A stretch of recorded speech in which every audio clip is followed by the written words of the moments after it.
नमस्कार दोस्तों, सुंदरम इंस्टीट्यूट के इस यूट्यूब चैनल पर मैं दिलीप शर्मा आप सभी का स्वागत करता हूं। आज की इस क्लास में हम बात करने वाले हैं कंप्यूटर फंडामेंटल की, यानी कंप्यूटर का वो बेसिक पार्ट जो कि आगे चल के बड़े-बड़े टॉपिक को समझने में हमें काफ़ी हेल्प करने वाला है। क्योंकि देखिए आज के समय में कंप्यूटर सिर्फ एक मशीन नहीं है, हमारे लाइफ का काफ़ी अहम पार्ट बन चुका है। फिर चाहे हम मोबाइल चला रहे हैं, हम ऑनलाइन पढ़ाई कर रहे हों या हम बैंक में कोई ट्रांजैक्शन कर रहे हों, रेलवे की टिकट बुकिंग कर रहे हैं या सोशल मीडिया में कोई हम पोस्ट कर रहे हैं, हर जगह कंप्यूटर और टेक्नोलॉजी का ही काम हम कर रहे हैं। तो इसलिए कंप्यूटर के जो बेसिक फंडामेंटल्स है उसको समझना, उसको जानना बहुत ज़रूरी है। और जितना ज़रूरी इसको सीखना है उतना ही ज़रूरी है कि इसकी थ्योरिकली पार्ट्स को भी हमें पढ़ना चाहिए। क्योंकि अगर हम आगे कोई एग्ज़ाम देना चाह रहे हैं, कोई कॉम्पिटिशन एग्ज़ाम देना चाह रहे हैं, तो इन्हीं सेक्शन से हमारे एग्ज़ाम में क्वेश्चंस पूछे जाते हैं। तो ये पार्ट काफ़ी अहम हो जाता है और हम यहाँ पे बेसिक से स्टार्ट कर रहे हैं, तो इस पार्ट को पढ़ना काफ़ी हमारे लिए इम्पोर्टेंट है। तो चलिए स्टार्ट करते हैं हम आज की क्लास और स्टार्ट करेंगे हम आज प्रिंसिपल ऑफ कंप्यूटर। तो जैसा कि आप सभी को यहाँ पे दिख रहा है कि कंप्यूटर का जो प्रिंसिपल है वो हम स्टार्ट करने वाले हैं और इसमें ये देखिए 2 कंपोनेंट से मिलके बना होता है। और कौन से कंपोनेंट होते हैं? एक पहला कंपोनेंट होता है हार्डवेयर और दूसरा कंपोनेंट होता है सॉफ्टवेयर। मतलब कि कंप्यूटर जो है वो 2 कंपोनेंट से मिलके बना है। पहला हो गया हार्डवेयर, दूसरा हो गया सॉफ्टवेयर। तो हार्डवेयर क्या होता है, सॉफ्टवेयर क्या होता है और कितना इंपॉर्टेंट है हमारे कंप्यूटर सिस्टम के लिए, हम ये समझते हैं। देखिए, कंप्यूटर के हार्डवेयर वो फिजिकल पार्ट होते हैं जिन्हें हम छूकर कार्य कर सकते हैं, जैसे कि कीबोर्ड हो गया, माउस हो गया, मॉनिटर हो गया। तो जनरली हम सब जानते हैं, हमने कंप्यूटर देखा भी है, हमने कंप्यूटर चलाया भी होगा। तो जितने भी कंप्यूटर के फिजिकली पार्ट हैं जो हमारे सामने प्रेजेंट होते हैं, जिन्हें हम टच कर सकते हैं, तो ये सारे हार्डवेयर कहलाते हैं। और बहुत सारे यहाँ पे हार्डवेयर के जो कहना चाहिए कि कंपोनेंट्स हैं हमारे सामने अवेलेबल होते हैं। जैसे कि हमने यहाँ पे 3 ही अभी यहाँ पे लिखा हुआ है, कीबोर्ड, माउस और मॉनिटर। इसके अलावा प्रिंटर भी होता है, इसके अलावा स्पीकर्स भी होते हैं, हेडफ़ोन्स भी होते हैं, मतलब बहुत सारे फिज़िकल कंपोनेंट्स हैं, जिन्हें हम हार्डवेयर के रूप में जानते हैं। कुछ कंपोनेंट ऐसे होते हैं जो सीपीयू के अंदर इनबिल्ट होते हैं, जैसे मदरबोर्ड हो गया, एसएसडी हो गया। तो ये सब क्या है, ये भी हार्डवेयर के ही पार्ट होते हैं, हार्डवेयर कंपोनेंट्स ही ये होते हैं। और काफ़ी अहम पार्ट होते हैं, काफ़ी अहम रोल होता है इनका हमारे कंप्यूटर सिस्टम में।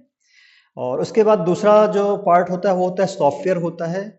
और सॉफ्टवेयर क्या होते हैं, ये नॉन फिजिकली कंपोनेंट होते हैं, मतलब कि ये हमारे सामने फिजिकली प्रेजेंट नहीं होते हैं, इन्हें हम टच नहीं कर सकते हैं, इन पे केवल हम काम कर सकते हैं।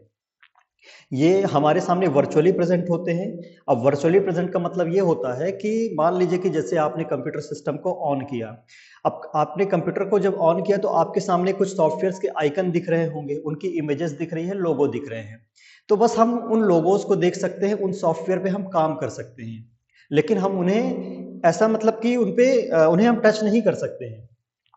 क्यों? क्योंकि वो जो भी है वो वर्चुअली प्रेजेंट है और उन्हें एक प्रोग्रामिंग के माध्यम से तैयार किया गया है।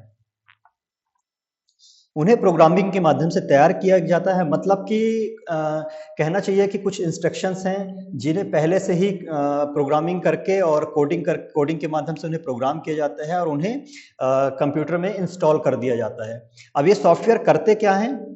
ये सॉफ्टवेयर हमारे जितने भी हार्डवेयर कंपोनेंट हैं उन्हें क्या करते हैं, इंस्ट्रक्शंस देते हैं कि हमारे हार्डवेयर जो कंपोनेंट है वो किस तरह से काम करेंगे। तो काफ़ी अहम पार्ट होता है। मान लीजिए कि आपके पास में केवल हार्डवेयर ही है। अगर आपके पास में एक मॉनिटर है, एक सीपीयू है, एक माउस है और एक कीबोर्ड है और आपके पास में उस सिस्टम में सॉफ्टवेयर इंस्टॉल्ड नहीं है, तो आप उस सिस्टम पे काम नहीं कर पाएँगे। तो जनरली क्या होते हैं कि ये हमारे हार्डवेयर को इंस्ट्रक्शन देते हैं कि हम हमें काम क्या करना है और किस प्रकार से हमें अपने वर्क को ऑपरेट करना है। तो कुछ सॉफ्टवेयर जैसे वर्ड, एक्सेल और पावर पॉइंट, इसके अलावा एडोब फोटोशॉप हो गया। अगर मैं मोबाइल में कहूँगी एप्लीकेशन जो हमारे होते हैं, तो जैसे व्हाट्सएप हो गया, फेसबुक हो गया, इंस्टाग्राम हो गया, ये सारे भी क्या है, सॉफ्टवेयर्स होते हैं। इनके रूप अलग अलग होते हैं, बाकी सारे सॉफ्टवेयर कहलाते हैं। तो ये तो हो गए दो बेसिक कंपोनेंट जिनसे मिलके हमारा कंप्यूटर सिस्टम बना होता है। और इसके बाद हम देखते हैं कि कंप्यूटर सिस्टम हमारे किस कॉन्सेप्ट पे काम करता है। मतलब हम कंप्यूटर की कार्यप्रणाली के बारे में यहाँ पे डिस्कस करने वाले हैं। तो चलिए देखते हैं कि जो हमारा कंप्यूटर है वो बेसिक कुछ पार्ट्स में डिवाइड किया गया है, मतलब इसकी कार्यप्रणाली है जो कुछ पार्ट्स में डिवाइड होती है, जिसमें पहला पार्ट होता है इनपुट का। इनपुट क्या होता है? इनपुट कंप्यूटर का वो काम है जब हम कोई डेटा क्या करते हैं, कंप्यूटर में प्रवेश कराते हैं, इनपुट कराते हैं किसी भी कार्य को करने के लिए, तो उसे हम क्या बोलते हैं? इनपुट बोलते हैं। मान लीजिए कि हमें कंप्यूटर में ए टाइप करना है। अगर हम कीबोर्ड के माध्यम से कंप्यूटर में ए टाइप कर रहे हैं, मतलब कि हम क्या कर रहे हैं, कंप्यूटर में एक जो कैरेक्टर है उसको क्या करा रहे हैं? इनपुट करा रहे हैं। और ये सारे काम किससे होते हैं? इनपुट डिवाइसेस से होते हैं। इसके बाद में इन इनपुट्स का होता क्या है, कंप्यूटर इनका करता क्या है, आगे ये समझते हैं हम। तो देखिए यहाँ पे एक सेक्शन आता है प्रोसेसिंग का। मतलब जैसे ही हमने कंप्यूटर में कोई भी इंफॉर्मेशन को हमने इनपुट कराया, तो इनपुट कराने के बाद में वो कहाँ जाता है? सीपीयू में जाता है। और सीपीयू क्या करता है? इसकी प्रोसेसिंग करता है। और प्रोसेसिंग करने के बाद में क्या करता है? उसका एक व्यवस्थित क्रम, उस इंफॉर्मेशन को व्यवस्थित क्रम में कन्वर्ट करता है, जिस प्रक्रिया को हम क्या बोलते हैं? प्रोसेसिंग बोलते हैं। तो ये कंप्यूटर का दूसरा कार्य हुआ कि इनपुट किए गए कार्य को प्रोसेसर के माध्यम से प्रोसेसिंग करना। इसके बाद में प्रोसेसिंग के बाद में जो भी डेटा हम कंप्यूटर में इनपुट करा रहे हैं, हम उसका क्या करते हैं? आउटपुट प्राप्त करते हैं, उसका रिजल्ट प्राप्त करते हैं। और ये होता कैसे है? ये उन आउटपुट डिवाइसेस के माध्यम से संभव होता है जो कंप्यूटर में एक फिजिकली कंपोनेंट के माध्यम से उपस्थित होते हैं, या कंप्यूटर में जो आउटपुट डिवाइसेस हैं, हार्डवेयर हैं, उनके माध्यम से हम कंप्यूटर में आउटपुट प्राप्त करते हैं। जैसे कि मान लीजिए कि हमारे पास में मॉनिटर हो गया। मॉनिटर एक आउटपुट डिवाइस होती है जिसमें हम पूरा विजुअल्स, पूरा डिस्प्ले हम मॉनिटर पे ही देखते हैं। इसके बाद में प्रिंटर एक आउटपुट डिवाइस है। अगर मान लीजिए कि हमने कोई भी एक ड्राफ्ट तैयार किया है, कोई एक डॉक्यूमेंट तैयार किया है, और हम चाहते हैं कि इसका प्रिंट आउट प्राप्त करें, एक हैंड आउट प्राप्त करें, तो हम क्या करते हैं कि अपने सिस्टम में एक प्रिंटर इंस्टॉल करेंगे और उसमें से हम उस डॉक्यूमेंट का आउटपुट प्राप्त कर सकते हैं। इसके बाद में इनपुट किए गए डेटा का जब प्रोसेसिंग हो जाता है, हम उसका आउटपुट प्राप्त कर लेते हैं। तो ये डेटा मान लीजिए हमारे लिए काफ़ी इंपॉर्टेंट डेटा है और भविष्य में भी इसकी संभावना है कि हम इसे यूज़ कर सकते हैं। तो हम क्या करते हैं, इसको कंप्यूटर में हम क्या करते हैं, स्टोरेज के रूप में इसको एक फाइल के तौर पे हम स्टोर कर लेते हैं, और ये कंप्यूटर में परमानेंटली स्टोर हो जाता है, और ताकि हम आवश्यकता पड़ने पे इसका कभी भी हम यूज़ कर सकें। तो ये है कंप्यूटर का कार्यप्रणाली। कंप्यूटर का जो कहना चाहिए वर्किंग प्रिंसिपल्स है, ये बेसिक कार्यप्रणाली है जिसके आधार पे कंप्यूटर काम करता है। तो अगर मैं सिंपल से वर्ड्स में कहूँ तो सबसे पहले हमने क्या किया कि हमने किसी भी इंफॉर्मेशन को हमने कंप्यूटर में इनपुट कराया। इनपुट के बाद में सीपीयू क्या करता है या प्रोसेसर क्या करता है, उसकी प्रोसेसिंग करेगा, और प्रोसेसिंग के बाद में एक आवश्यक जो आउटपुट होता है, रिजल्ट होता है, उसे हमें रिटर्न कर देता है। और इसका हम स्टोरेज कर सकते हैं। काफ़ी लार्ज स्टोरेज होता है हमारे कंप्यूटर सिस्टम में। हालांकि अलग अलग कैपेसिटी होती है हर एक सिस्टम की। अब वो हमारे ही अनुसार, हम किस कैपेसिटी का सिस्टम यूज़ कर रहे हैं, वो उसके अनुसार डिपेंड करता है कि हम उसमें कितनी कैपेसिटी का डेटा स्टोर कर सकते हैं। इसके बाद चलिए आगे हम देखते हैं कि कंप्यूटर सिस्टम क्या होता है। जनरली हम सभी ने देखा भी है कि कंप्यूटर होता क्या है, लेकिन अगर हम बेसिक से स्टार्ट कर रहे हैं तो हम ऐसा मान के चलते हैं कि हम पहली बार इसे देख रहे हैं और इसे समझ रहे हैं। तो इसको हमको जानना बहुत ज़रूरी होगा कि ये होता क्या है और किस किस प्रकार की ये जो डिवाइसेस हैं होती हैं। तो यहाँ पे हम देख रहे हैं कि हमारे पास में एक सीपीयू है, एक मॉनिटर है, एक माउस है और एक कीबोर्ड है। तो यही बेसिक कंपोनेंट होते हैं अगर कहा जाए कंप्यूटर सिस्टम के। तो ये बेसिक कंपोनेंट हैं जिनके बिना कंप्यूटर का अस्तित्व जो है कि हो सकता है अधूरा रह जाए। तो ये चार जो कंपोनेंट हैं ये बेसिक कंपोनेंट कहलाते हैं। इन्हीं के माध्यम से हम कंप्यूटर में काम करते हैं। तो ये जो सीपीयू है, सीपीयू क्या होता है, ये सेंट्रल प्रोसेसिंग यूनिट होता है कंप्यूटर का, और पूरा प्रोसेसर इसी में ही हमारा जो है वो काम करता है। इसके अंदर मदरबोर्ड होता है, इसके अंदर एसएसडी होता है, रैम रोम होता है, और सारी प्रोसेसिंग हमारी जो है कंप्यूटर की इसी में होती है। और सीपीयू भी है, कई प्रकार के होते हैं। जैसे मान लीजिए कि कोर 1 प्रकार का होता है सीपीयू, और ड्यूल कोर होता है, हेक्सा होता है, ऑक्टल होता है। तो इसके भी अलग अलग प्रकार आते हैं। तो जब हम सीपीयू को डिटेल में डिस्क्राइब करेंगे तब हम वहाँ पे इस पे हम चर्चा करेंगे डिटेल में कि सीपीयू के कौन-कौन से पार्ट हैं और ये कितने प्रकार के होते हैं। केवल हम यहाँ पे एक सुपरफिशियल तरीके से बेसिक पार्ट्स अभी यहाँ पर हम यहाँ पे इस पे डिस्कस कर लेते हैं। इसके बाद में मॉनिटर क्या होता है? मॉनिटर एक आउटपुट डिवाइस है और ये डिस्प्ले के तौर पे हमारे सामने यहाँ पे प्रेज़ेंट है और इस पे हम जो भी कार्य करते हैं उसका विजुअल्स हम यहाँ पे देखते हैं, उसका आउटपुट देखते हैं हम। और सीपीयू भी कई प्रकार के होते हैं, जैसे पहले के समय पे सीआरटी मॉनिटर चलते थे। माफ़ कीजिएगा सीपीयू नहीं, मॉनिटर की मैं बात कर रहा हूँ कि मॉनिटर कई प्रकार के होते हैं। जैसे सीआरटी होता था, जो पुराने समय पे आपने देखा होगा कि काफ़ी भारी भरकम मॉनिटर होते थे और एक जगह से दूसरे जगह ले जाने में, कैरी करने में काफ़ी इनमें प्रॉब्लम्स आती थी, दिक्कत आती थी। तो सीआरटी प्रकार का पहले कंप्यूटर मॉनिटर चलता था। उसके बाद में फिर एलसीडी आया जो कि सीआरटी के अगर कंपैरिज़न में देखा जाए तो थोड़ा उससे पतला था और ये काफ़ी कहना चाहिए कि यूज़फुल हुआ, काफ़ी हल्का एक कॉन्सेप्ट था इस कंप्यूटर सिस्टम का। इसके बाद में एलईडी आता है जो एलसीडी से भी पतला था और ये पूरा का पूरा जो एलईडी था, तो ये कहना चाहिए कि लाइट्स पे इलेक्ट्रिसिटी लाइट्स पे बहुत ही कहना चाहिए कि हल्के रूप में बैकलाइट रूप में ये काम करता था। इसके बाद में आता है ओएलईडी। ओएलईडी में जो हमारे ग्राफिक्स होते थे, पिक्सेल्स होते थे, वो पिक्सेल्स क्या करने लगे, वो खुद ही अपने आप में एक लाइट जो है वो यहाँ पे पिक्सल के रूप में लाइट को खुद ही रिप्रेजेंट कर रहे थे। इसके बाद में अभी है टच स्क्रीन आ गया है और ऐसे बहुत सारे हमारे स्क्रीन्स हैं जो हमारे पास में वो अवेलेबल्स हैं और समय के साथ ये टेक्नोलॉजी आगे बढ़ रही है और नए-नए प्रकार के जो कंपोनेंट हैं वो अवेलेबल होते जा रहे हैं। इसी के साथ में माउस जो था, माउस भी पहले हमारे पास में वायर्ड होते हैं, वायरलेस होते हैं, ऑप्टिकल माउस आते हैं और कहना चाहिए लेज़र माउस अवेलेबल है हमारे पास में। तो इन सबको हम डिटेल में डिस्क्राइब करेंगे जब हम मॉनिटर पढ़ेंगे तो उसके बारे में जितने भी प्रकार मैंने अभी बताया है तो उसको डिटेल में हम डिस्कस कर लेंगे।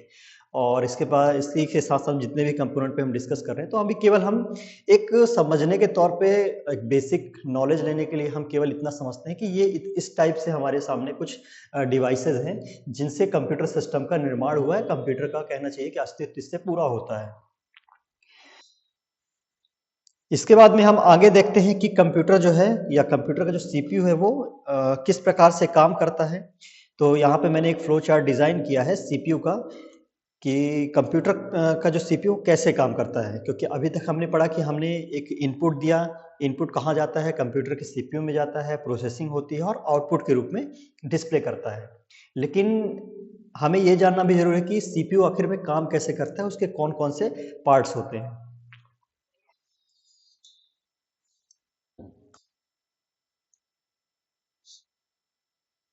देखिए, सबसे पहले हम क्या करते हैं, किसी भी डेटा का या इंस्ट्रक्शन को हम क्या कराते हैं, इनपुट कराते हैं, इनपुट डिवाइस के माध्यम से।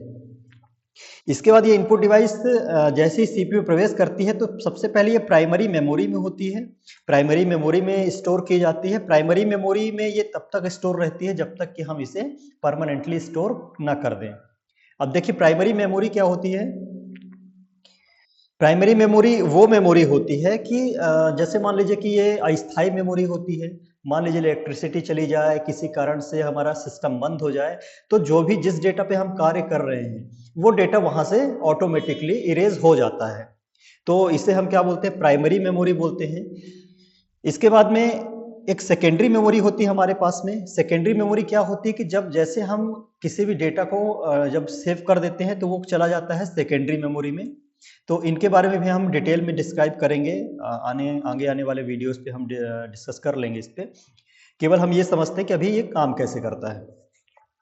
तो प्राइमरी मेमोरी और सेकेंडरी मेमोरी, ये दोनों मेमोरीज आपस में कहना चाहिए कि काफ़ी इम्पोर्टेंट मेमोरी होती हैं, क्योंकि एक होती है जो प्राइमरी मेमोरी है, वो क्या रहती है कि नॉन वॉलेटाइल होती है, मतलब कि अस्थायी मेमोरी होती है। एक होती है वॉलेटाइल होती है।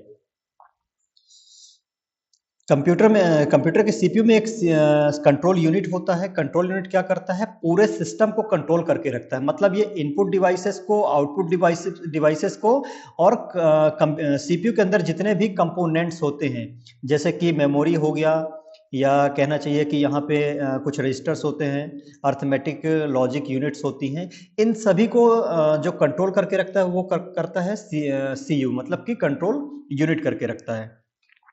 अर्थमेटिक लॉजिक यूनिट क्या होता है, जैसे मान लीजिए हमें कुछ मैथमेटिकल कैलकुलेशंस करने हैं कंप्यूटर में, तो उसके लिए यहाँ पे कुछ रजिस्टर्स होते हैं जिसकी वजह से हम लॉजिकली काम कुछ यहाँ पे कर सकते हैं। और आउटपुट डिवाइस क्या होती है, आउटपुट डिवाइस के माध्यम से जब इस पूरे सेक्शन में किसी भी डेटा का जो इनपुट कराया गया है वो कंप्लीट हो जाता है, तो आउटपुट डिवाइसेस हमारे सीपीयू में इनबिल्ट होती हैं, और वो आउटपुट के माध्यम से हमें रिजल्ट के रूप में प्राप्त प्रदान की जाती हैं। अगर मैं पिछली स्लाइड में चलूँ तो थोड़ा सा मैं इसका एक रोटेशन के तौर पे आपको यहाँ पे समझाता हूँ कि ये सारी डिवाइसेस कहाँ पे इंस्टॉल होती हैं और कैसे ये काम करती हैं। तो देखिए, जैसा कि मैंने बता ही दिया है कि मॉनिटर, कीबोर्ड और माउस, तो ये सारे कुछ जो हैं, ये कुछ इस सेक्शन पे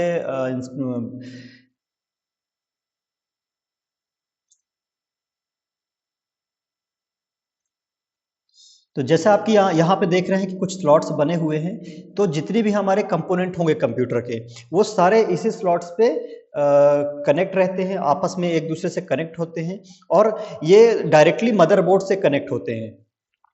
और ये वो पार्ट होते हैं, जैसे कि हम मान लीजिए कि मॉनिटर हो गया, कीबोर्ड हो गया, माउस हो गया, प्रिंटर हो गया, या मान लीजिए हम वेबकैम का यूज़ करते हैं, स्पीकर्स का यूज़ करते हैं, तो वो सारा कुछ सीपीयू के इस सेक्शन पे, इस स्लॉट्स पे कनेक्ट होता है, जो बाद में किसी भी फंक्शंस को ऑपरेट हम यहाँ पे कर सकते हैं।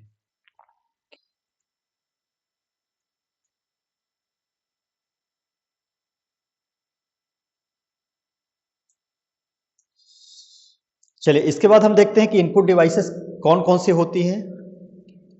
तो देखिए, कंप्यूटर में डेटा इनपुट करने के लिए यूज होने वाली सभी हार्डवेयर कंपोनेंट्स क्या होते हैं, इनपुट डिवाइसेस कहलाती हैं। जैसे कि keyboard, mouse, scanner, barcode reader, touch screen, ये सब क्या होती हैं, इनपुट डिवाइसेस होती थी। मतलब कि आप इमेजिन करिए कि ऐसी कौन कौन सी डिवाइसेस हैं जिसके माध्यम से हम किसी भी डेटा को कंप्यूटर में उसमें इंटर कराते हैं। यहाँ पे मैंने कुछ के एग्जांपल्स दिए हैं, जैसे कि बार कोड रीडर। ये क्या होता है, आप कभी भी देखें कि किसी भी एक प्रोडक्ट में पीछे कुछ कोड्स होते हैं, बार कोड्स होते हैं। अब उस बार कोड में कुछ उस कहना चाहिए प्रोडक्ट से संबंधित कुछ इंफॉर्मेशन होती है, जो ये यहाँ से एक लेजर लाइट निकलती है, और ये क्या करता है, कंप्यूटर में इसको प्रविष्ट कराता है, इंटर कराता है। तो ये क्या है, बार कोड रीडर है, और एक क्या है, एक प्रकार की ये इनपुट डिवाइस होती है। कीबोर्ड एक बेसिक इनपुट डिवाइस है, जिसका यूज़ हम कहना चाहिए, अगर हम कंप्यूटर सिस्टम यूज़ कर रहे हैं तो हम सबसे ज़्यादा इसी का यूज़ करते हैं। कीबोर्ड का और माउस का सबसे ज़्यादा यूज़ होता है। इसमें कीज़ होती हैं, फंक्शन कीज़ होती हैं, अल्फ़ा न्यूमेरिक कीज़ होती हैं, और यहाँ पे कुछ न्यूमेरिक कीज़ होती हैं, कुछ होती हैं स्पेशल कीज़ होती हैं, जिसके द्वारा हम कंप्यूटर में किसी भी फंक्शंस को ऑपरेट करते हैं, इनपुट कराते हैं। इसी प्रकार की एक डिवाइस होती है माउस, जो एक पॉइंटिंग डिवाइस होती है, और काफ़ी अहम रोल है इसका भी कंप्यूटर सिस्टम में। यह है स्कैनर। मान लीजिए कि हमें कोई डॉक्यूमेंट स्कैन करना है। सपोज करिए कि हमारे पास में एक इमेज है, और उसको हमको कंप्यूटर में प्रविष्ट कराना है, इंटर कराना है, तो हम क्या करेंगे, इस सेक्शन में, इस पार्ट में स्कैनर के हम इसको रखेंगे, और इसका जो ड्राइवर होता है कंप्यूटर सिस्टम में इंस्टॉल होता है। ड्राइवर का मतलब कि उसका सॉफ्टवेयर कंप्यूटर में इंस्टॉल होता है, और ये सीपीयू से, जैसा कि मैंने अभी पिछले स्लाइड में दिखाया था कि सीपीयू का जो स्लॉट है वहाँ से इसकी एक जो कहना चाहिए केबल होती है वो कनेक्टेड होती है, और वो उस सॉफ्टवेयर के माध्यम से यहाँ पे वर्क करता है। तो स्कैनर क्या करता है, उस डॉक्यूमेंट को कंप्यूटर पे एक इमेज के रूप में डिजिटली फॉर्म में कन्वर्ट करके और कंप्यूटर में इंटर कराता है। तो ये क्या है, एक इनपुट डिवाइस है। मैंने यहाँ पे कैमरे को भी यहाँ पे एग्जांपल के रूप में लिया हुआ है, क्योंकि कैमरा भी क्या है, एक प्रकार का इनपुट डिवाइस है, और ये एक प्रकार का एम्बेडेड कंप्यूटर भी होता है कैमरा। तो कैमरा क्या है, किसी भी इमेज को डिजिटली फॉर्म में कन्वर्ट करके और उसे क्या करता है, कैप्चर करता है। तो ये क्या है, एक इनपुट डिवाइस है। इसके अलावा और भी आप कितनी इनपुट डिवाइसेस जानते हैं, आप मुझे कमेंट करके ज़रूर बताइएगा। और जब हम और भी आगे डिटेल में चर्चा करेंगे तो और भी जो इनपुट डिवाइसेस हैं उन पे डिटेल में डिस्क्राइब हम इसको करेंगे, क्योंकि अभी केवल हम इंट्रोडक्शन देख रहे हैं। अभी हमें कीबोर्ड के बारे में पढ़ना है कि कीबोर्ड कितने प्रकार के होते हैं, माउस कितने प्रकार के होते हैं, स्कैनर कितने प्रकार के होते हैं। तो इन सब पे हम एक बार अभी डिटेल में डिस्कस करने वाले हैं। तो आप हम मुझे कमेंट करके ज़रूर बताइएगा कि जो इनपुट डिवाइसेस है, आप कितने प्रकार के इनपुट डिवाइसेस आपने देखा है, उनका यूज़ किया है। और इसके बाद नेक्स्ट सेक्शन में चलते हैं, हम नेक्स्ट स्लाइड में चलते हैं, हम देखते हैं आउटपुट डिवाइसेस के बारे में। तो जिस प्रकार से इनपुट डिवाइस का काम क्या है कि किसी भी डेटा को कंप्यूटर में इनपुट कराना, एंटर कराना, उसी प्रकार से आउटपुट डिवाइसेस का काम होता है कि इनपुट किए गए डेटा को प्रोसेसिंग के बाद में जब प्रोसेसर उसकी प्रोसेसिंग कर देता है तो वो क्या होता है, आउटपुट के रूप में तैयार हो जाता है और उसको आउटपुट डिवाइस के माध्यम से वापस किया जाता है। अब ये कितने प्रकार की होती हैं? एक डिवाइस होती है मॉनिटर। जनरली हम सिस्टम में इसका भी यूज़ सबसे ज़्यादा करते हैं क्योंकि ये बेसिक कंपोनेंट है कंप्यूटर का। इसी में हम सारा विजुअल्स देखते हैं, सारे सॉफ्टवेयर्स का यूज़ हम इसी में करते हैं। तो मॉनिटर में हम कोई भी आउटपुट प्राप्त करते हैं। इसके बाद प्रिंटर होता है। अगर मान लीजिए कि हमने कोई डॉक्यूमेंट तैयार किया है और उसका हमें प्रिंट आउट प्राप्त करना है, उसका हैंड आउट हमें चाहिए है, तो वो प्रिंटर के माध्यम से हो जाता है। इसके अलावा प्रिंटर से भी बड़ा एक होता है प्लॉटर, मतलब मान लीजिए कि बड़े प्रोजेक्ट को प्रिंट करने के लिए, जैसे कि अगर हम कहें कि बैनर्स वगैरह प्रिंट होते हैं, यहाँ पे बड़ी जो प्रिंटिंग मशीन्स होती हैं या प्रिंटिंग कहना चाहिए प्रेस होते हैं, वहाँ पे प्लॉटर्स का यूज़ ज़्यादातर किया जाता है। बाकी उनका जो काम है, कॉन्सेप्ट है, वो प्रिंटर का ही कॉन्सेप्ट है। किसी भी कहना चाहिए डॉक्यूमेंट को प्रिंटिंग फॉर्म में कन्वर्ट करके और बाहर उसको उसका आउटपुट देना। इसके बाद में प्रोजेक्टर होता है। प्रोजेक्टर क्या होता है, जैसे मान लीजिए कि हमारे पास में एक फिल्म है। अगर हमारे पास में कुछ फिल्म है और उसका हम चाहते हैं कि एक स्क्रीन पे उसका विजुअल्स देखना चाहते हैं, तो जो प्रोजेक्टर है वो कुछ इस यहाँ से कुछ रेज उसकी निकलती हैं, कुछ किरणें निकलती हैं और एक स्क्रीन पे उसको विजुलाइज किया जाता है और वहाँ पे हम उसका एक बड़ा अच्छा ग्राफिक्स देख पाते हैं। तो ये भी क्या है, एक आउटपुट डिवाइस है। इसके बाद हम देखते हैं स्पीकर्स। स्पीकर्स क्या है, एक आउटपुट डिवाइस है। मान लीजिए किसी भी ध्वनि को डिजिटली फॉर्म में कन्वर्ट करके हम कहाँ से प्राप्त करते हैं, उसको हम ऑडियो के रूप में हम स्पीकर से ही प्राप्त करते हैं। तो स्पीकर क्या है, स्पीकर एक प्रकार का आउटपुट डिवाइस है। तो ये बेसिक जो कहना चाहिए कि फंडामेंटल था, उसका हमने बेसिक पार्ट देखा कि सबसे पहले हमने इनपुट डिवाइसेस देखा कि वो होती क्या हैं, हार्डवेयर कंपोनेंट हमने देखा कि ये होते क्या हैं, सॉफ्टवेयर क्या होते हैं। फिर हमने देखा कि कौन कौन से ऐसे पार्ट हैं, कौन कौन से ऐसे सेक्शन हैं जिसके आधार पे कंप्यूटर काम करता है, उसकी कार्यप्रणाली क्या होती है। फिर हमने सीपीयू को समझा कि सीपीयू आखिर कार्य कैसे करता है। इसके बाद में हमने बेसिक से इनपुट डिवाइसेस और आउटपुट डिवाइसेस के बारे में हमने डिस्कस किया है। तो अभी जो नेक्स्ट क्लास आएगी उस पे हम डिटेल में इन सभी कंपोनेंट्स के बारे में डिटेल में चर्चा करेंगे, क्योंकि यहाँ से बहुत सारे क्वेश्चन एग्जाम में पूछे जाते हैं कि तो अगर आप एग्जाम के पर्पस से अगर तैयारी कर रहे हैं तो आपका जो कहना चाहिए कि ये बेसिक का जो कॉन्सेप्ट है वो क्लियर हो जाए हमारे इस क्लास के माध्यम से। तो आज के लिए इतना ही हम करेंगे और लास्ट में आपके लिए कुछ सुविचार हैं कि सीखने की क्षमता एक उपहार है। सीखने की क्षमता एक उपहार है, सीखने की योग्यता एक कौशल है और सीखने की इच्छा एक विकल्प है।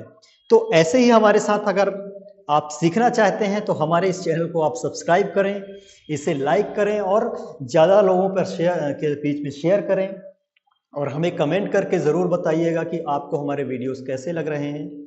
तो आज के लिए इतना ही। Thank you.